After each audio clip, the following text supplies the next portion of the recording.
my first impressions on the Helle Eggen.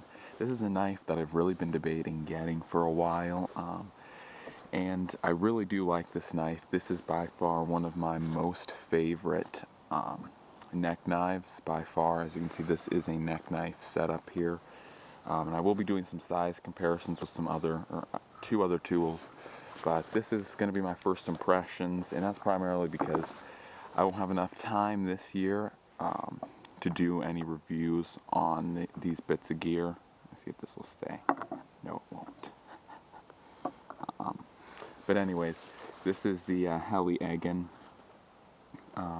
made by, obviously, Helle out of Norway. This is an awesome, from what I've used, this is an awesome little neck knife made by Helle. This kind of is one of their more medium-sized knives. They have some bigger knives like the Helle Fisk, which is a filleting knife. There's also smaller knives like the Feldman and the Nalgene, which are a bit smaller than this one, but this one kind of falls right in the middle. Sorry if you see any red, that's the recording right there. That thing just shows that the camera's recording.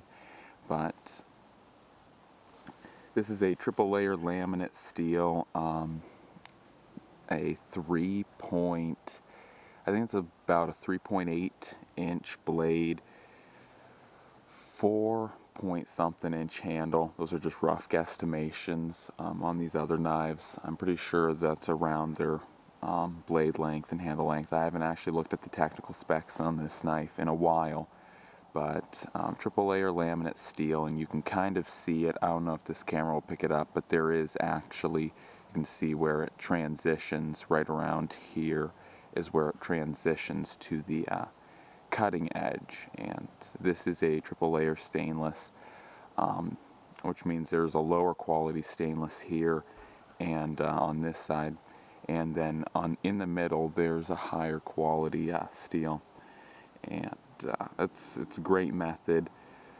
Not very conducive to striking flints or anything like that, but given this application as a neck knife, there's nothing really wrong with this knife as far as it goes.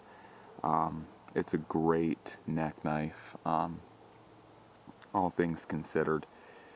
And like I said, what you'd really be taxing on a neck knife, this would be able to readily handle.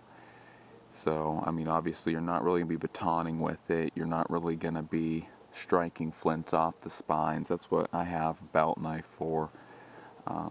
But as far as a neck knife goes, this is a really, really good neck knife. As far as the overall blade length, being in comparison, or kind of what Morris Kohansky talks about in knives.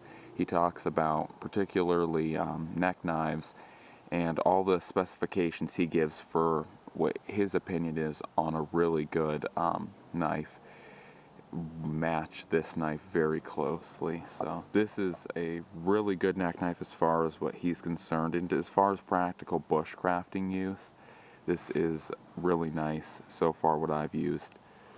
So to give some comparisons, the knife that Morris shows in his book is actually a more clipper, basically exactly like this one. You can see similar size. The Moore clipper is just a little bit longer in the handle, and similar blade size as far as length rather. Obviously the Helle's is way more beefy. As you can see, that's way thicker, but and actually a little bit wider. Just things I like a little bit more. The fact that it's a little bit thicker and it's a little bit wider. But this is what Morris uses all throughout his book and really recommends. And then